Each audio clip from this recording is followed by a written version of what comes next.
ഹോസ്റ്റലുകളുടെ നിയന്ത്രണം വളരെ സങ്കടകരമാണ്. ഇപ്പോൾ കോളേജുകളിലെ ഹോസ്റ്റലുകളും സർവകലാശാല ക്യാമ്പസിലെ ഹോസ്റ്റലുകളും ഒക്കെ പ്രവർത്തിക്കുന്നത്.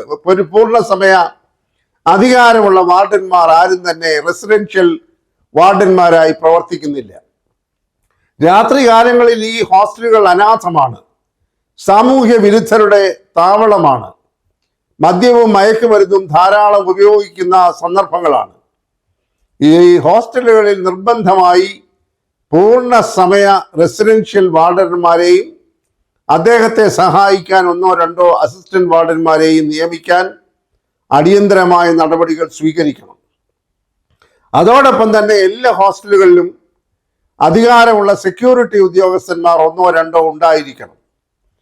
രാത്രി 10 മണിക്ക് ശേഷം ഹോസ്റ്റലുകളിൽ ആവശ്യമാണ് എന്നുണ്ടെങ്കിൽ മിന്നൽ പരിശോധന നടത്തി മുറികളിൽ അനധികൃതമായി ആരെങ്കിലും വന്നു പോകുന്നുണ്ടോ, താമസിക്കുന്നുണ്ടോ, അവിടുത്തെ വിദ്യാർത്ഥികൾ ഏതെങ്കിലും തരത്തിൽ ഇതുപോലെ മദ്യത്തിനും മയക്കുമരുന്നിനും അടിമപ്പെട്ട് കിടക്കുകയാണോ എന്ന് പരിശോധിക്കാൻ ഉള്ള തൻ്റെ ഇടവും ആർജവവും ഈ വാർഡന്മാർ കാണിക്കണം. അവർക്കും ആവശ്യമായ സംരക്ഷണം ഭരണകൂടം നൽകണം. എങ്കിൽ മാത്രമേ ഇതൊരു പരിധിയെങ്കിലും അവസാനിപ്പിക്കാൻ സാധിക്കുകയുള്ളൂ.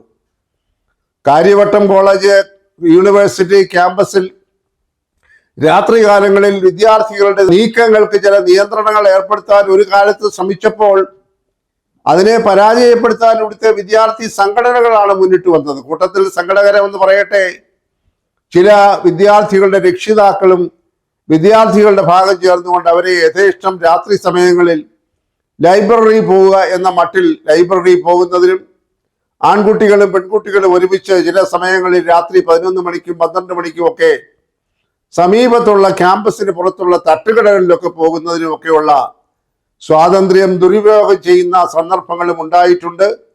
അതിനെതിരായി നടപടികൾ എടുക്കാൻ അധികാരികൾ ശ്രമിച്ചപ്പോൾ അവർക്ക് വേണ്ട രീതിയിലുള്ള പിന്തുണ രക്ഷിതാക്കളിൽ നിന്നും വിദ്യാർത്ഥി സംഘടനാ നേതാക്കളിൽ നിന്നും ലഭിച്ചില്ല എന്നുള്ള പശ്ചാത്തലം കൂടെ നമ്മൾ കാണണം. അതുകൊണ്ട് തുടക്കത്തിൽ പറഞ്ഞതുപോലെ സമൂഹമാകമാനം ഈ വലിയ ദുര്യോഗത്തിനെതിരായി ഉണർന്ന് പ്രവർത്തിച്ചെങ്കിലേ മതിയാവുകയുള്ളൂ. അധികാരികൾ മാത്രം ഇതിനകത്ത് ഉത്തരവുകൾ പുറപ്പെടുവിച്ചുകൊണ്ട് പ്രശ്നം പരിഹരിക്കാൻ സാധ്യമല്ല. ഇതിൻ്റെ യഥാർത്ഥത്തിലുള്ള സാഹചര്യങ്ങളിൽ ഇടപെട്ട് അധ്യാപകർക്ക് വളരെ നിർണായകമായ പങ്ക് വഹിക്കാനുണ്ട്. അതുപോലെ തന്നെ വകുപ്പ് അധ്യക്ഷന്മാർക്കും സ്ഥാപനങ്ങളുടെ മേലധികാരികൾക്കുമുണ്ട്. അതിന് പൂർണ്ണമായ പിന്തുണ കൊടുക്കാൻ ധാർമ്മികമായി രക്ഷകർത്താക്കൾക്കും ഉത്തരവാദിത്വമുണ്ട്. തങ്ങളുടെ കുട്ടികൾ ഈ നിലയിലേക്ക് പോകുന്നത് കണ്ടുകൊണ്ടിരിക്കാൻ നിസ്സംഗരായിരിക്കാൻ ഒരു രക്ഷകർത്താവും തയ്യാറാകരുത്. വിദ്യാർത്ഥികളുടെ മേൽ നടപടികൾ എടുക്കുമ്പോൾ നടപടികൾ എടുത്തവരെ പ്രതിക്കൂട്ടിലാക്കാതെ യഥാർത്ഥ സംരക്ഷണം അവർക്ക് കൊടുത്ത് കാര്യങ്ങൾക്ക് പരിഹാരം കണ്ടെത്തുകയാണ് വേണ്ടത്. കൗൺസിലിംഗ് ആവശ്യമുള്ളവർക്ക് കൗൺസിലിംഗ് കൊടുക്കണം. എന്നാൽ ഇത് ക്രിമിനൽ കുറ്റമായി കൊണ്ടു നടക്കുന്ന ചെയ്യുന്നവർക്കെതിരെ കർശനമായ നടപടികൾ എടുക്കണം. പുഷേഴ്സിനെയും ക്യാരിയേഴ്സിനെയും ശക്തമായി നടപടികളെടുത്ത് പുറത്താക്കണം. ഇതിന് ഉപഭോക്താക്കളായിട്ടുള്ള കുട്ടികളെ ആൺകുട്ടികളായാലും പെൺകുട്ടികളായാലും ശാസ്ത്രീയമായി അവരെ കൗൺസിലിംഗ് നടത്താനുള്ള ഒരു സ്ഥിരം സംവിധാനം എല്ലാ സർവകലാശാല വകുപ്പുകളിലും കലാലയങ്ങളിലും ഉണ്ടാകേണ്ട കാലവും അതിക്രമിച്ചിരിക്കുന്നു. ഇപ്പോൾ സർവകലാശാലകളുടെ താൽക്കാലിക ചുമതല വഹിക്കുന്ന വൈസ് ചാൻസലർമാർ അവരുടെ ശീതീകരിച്ച മുറികളിൽ ഇരുന്നുകൊണ്ട് കടലാസുകളിലൂടെ ഉത്തരവുകൾ പുറപ്പെടുവിച്ചാൽ അവസാനിക്കുന്നതല്ല ഈ മദ്യത്തിൻ്റെയും മയക്കുമരുന്നിൻ്റെയും നീരാളിപ്പിടുത്തം.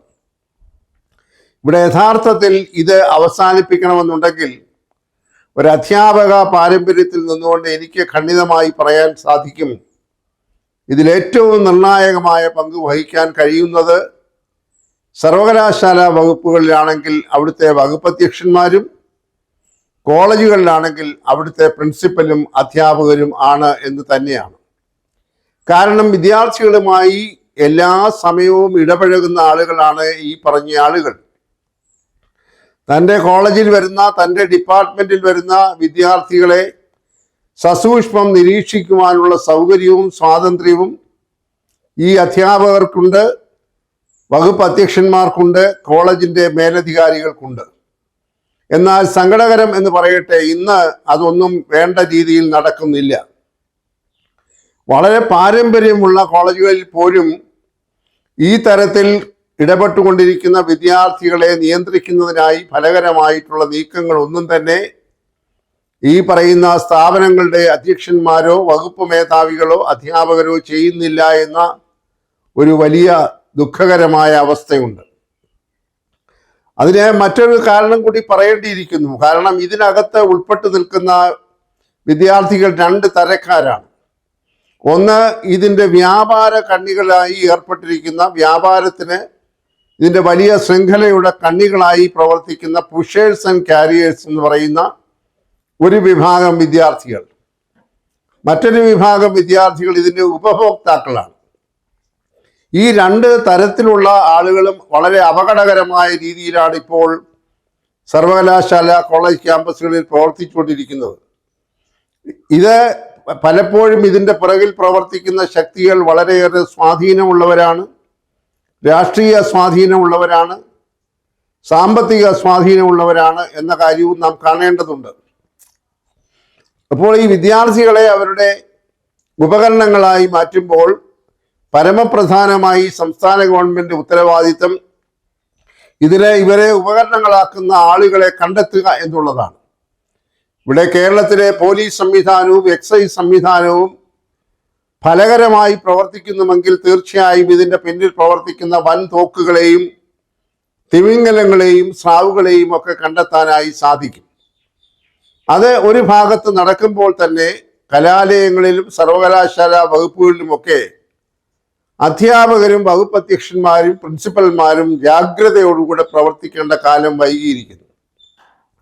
ഏതെങ്കിലും തരത്തിൽ വിദ്യാർത്ഥികൾ ഇത് ഉപയോഗിക്കുന്നു എന്ന് കണ്ടാൽ അവരെ കർശനമായും വിളിച്ച് വരുത്തി അവരുടെ രക്ഷിതാക്കളെ അറിയിച്ച് ആവശ്യമായിട്ടുള്ള കൗൺസലിങ്ങിന് വിധേയമാക്കണം. അടിയന്തരമായി ചെയ്യേണ്ട ഒന്നാമത്തെ നടപടിയാണ്. അല്ലാതെ ആരെങ്കിലും ഏതെങ്കിലും വിദ്യാർത്ഥി ഇത് ഉപയോഗിക്കുന്നു എന്ന് കണ്ടാൽ ഉടനെ അവനെ പുറത്താക്കുക എന്നതല്ല ചെയ്യേണ്ടത്. അവനെ യഥാർത്ഥത്തിൽ നന്നായി മനസ്സിലാക്കാൻ കഴിവുള്ള അധ്യാപകർ, അതുപോലെ തന്നെ ആ വകുപ്പിൻ്റെ അധ്യക്ഷന്മാർ, അതുപോലെ തന്നെ പ്രിൻസിപ്പൽമാർ, ഇവരെല്ലാം കൂടെ ചേർന്ന് ഏതെങ്കിലും കുട്ടികളെ ഇത് ഉപയോഗിക്കുന്നതായി കണ്ടാൽ അവരെ വിളിച്ചു ചേർത്ത് അവരുടെ രക്ഷിതാക്കളെ കാര്യങ്ങൾ അറിയിച്ച് അവരുടെ ഇടപെടലിലൂടെ നടത്തി ഒരു പരിഹാരം കണ്ടെത്താനായി ആണ് ശ്രമിക്കേണ്ടത്. രണ്ടാമത്, ഇത് കാരിയേഴ്സായും പുഷേഴ്സായും പ്രവർത്തിക്കുന്നവരെ നിർബന്ധമായും ശക്തമായ നടപടികളെടുത്ത് കോളേജുകളിൽ നിന്ന് പുറത്താക്കണം. പുറത്താക്കുക മാത്രമല്ല, അവരുടെ മേൽ നടപടികൾ സ്വീകരിക്കാനായിട്ടുള്ള ആവശ്യമായ കാര്യങ്ങൾ ചെയ്യണം. പോലീസിനെ അറിയിക്കണമെങ്കിൽ പോലീസിനെ അറിയിക്കണം, എക്സൈസ് വകുപ്പിനെ അറിയിക്കണമെങ്കിൽ അവരെ അറിയിക്കണം. ഒരു കാരണവശാലും അവരെ കോളേജിൽ വെച്ച് പുലർത്താനായി പാടില്ല. അതിനാവശ്യമായിട്ടുള്ള ആർജവവും തൻ്റെടവും കാണിക്കാൻ അധ്യാപകരും വകുപ്പ് അധ്യക്ഷന്മാരും പ്രിൻസിപ്പൽമാരായും തയ്യാറായി മുന്നോട്ട് വരണം. കേരളത്തിൻ്റെ ഒരു ദുസ്ഥിതി എന്താണെന്ന് ചോദിച്ചാൽ, ഈ പിടിക്കപ്പെടുന്ന വിദ്യാർത്ഥികൾ ഏതെങ്കിലും പ്രബലമായ ഭരണകക്ഷി അനുഭാവമുള്ള വിദ്യാർത്ഥി സംഘടനയുടെ അംഗങ്ങളാണെങ്കിൽ അവരുടെ മുൻപിൽ കണ്ണടച്ചു നിൽക്കുന്ന രാഷ്ട്രീയ വിധേയത്വമുള്ള ചില അധ്യാപകരുമുണ്ട് ഇന്ന് ഈ സമൂഹത്തിൽ എന്ന് നാം കാണേണ്ടതായിരിക്കുന്നു. അപ്പോൾ അവർ ഇതിനെ കണ്ണടച്ചു കേൾക്കുമ്പോൾ സ്വാഭാവികമായി ഈ കുട്ടികളെ നിയന്ത്രിക്കാൻ കഴിയാതെ വരുന്നു. പ്രിൻസിപ്പലന്മാരും വകുപ്പ് അധ്യക്ഷന്മാരും സൗകര്യപൂർവ്വം ഇക്കാര്യങ്ങളിൽ മൗനം പാലിച്ച് മാറി നിൽക്കുന്ന ഒരു ദുസ്ഥിതിയും ഇന്ന് കേരളത്തിലുണ്ട്. അത് ഉടനടി അവസാനിപ്പിക്കണം. ആർജവത്തോടുകൂടെ ധൈര്യത്തോടുകൂടെ പ്രിൻസിപ്പൽമാർക്കും അധ്യാപകർക്കും വകുപ്പ് അധ്യക്ഷന്മാർക്കും ഈ കാര്യത്തിൽ ഇടപെടാനുള്ള വേണ്ട അധികാരവും സംരക്ഷണവും സർക്കാരും അതുപോലെ തന്നെ സർവകലാശാല വൈസ് ചാൻസലറും ബന്ധപ്പെട്ട ഉദ്യോഗസ്ഥരും നൽകണം. ഏതെങ്കിലും വിദ്യാർത്ഥിയെ കുറ്റകൃത്യത്തിന് പിടിച്ചാൽ തക്കതായ നടപടികൾ എടുക്കുമ്പോൾ എടുക്കുന്ന അധ്യാപകരെയും പ്രിൻസിപ്പൽമാരെയും വൈസ് ചാൻസലർമാരെയും സംരക്ഷിക്കുവാനുള്ള ഉത്തരവാദിത്വം സർക്കാർ ഏറ്റെടുക്കണം. അതല്ലാതെ തങ്ങളുടെ കക്ഷിയിൽപ്പെട്ട ആളുകളാണ് അധ്യാപകർ, അല്ലെങ്കിൽ തങ്ങളുടെ കക്ഷിയിൽപ്പെട്ട വിദ്യാർത്ഥി സംഘടനയിൽപ്പെട്ടവരാണ് വിദ്യാർത്ഥികൾ എന്ന രീതിയിൽ അവരെ സംരക്ഷിക്കാനായി രാഷ്ട്രീയ നേതൃത്വവും ഭരണ നേതൃത്വവും ശ്രമിക്കാൻ ഒരു കാരണവശാലും പാടില്ല. കർശനമായിട്ടുള്ള നടപടികൾ എടുക്കുമെന്ന് വിദ്യാർത്ഥികൾക്ക് സന്ദേശം നൽകണം. ഏതെങ്കിലും അധ്യാപകർ അതിൽ മൗനം പാലിക്കുന്നു എന്ന് കണ്ടാൽ അവർക്കെതിരായി നടപടിയെടുക്കണം. അതുപോലെ തന്നെ നല്ല ശക്തമായ ബോധവൽക്കരണവും കൗൺസിലിങ്ങും പരമപ്രധാനമായ വിഷയങ്ങളായി എല്ലാ കോളേജ് ക്യാമ്പസുകളിലും പ്രാബല്യത്തിൽ വരുത്തണം.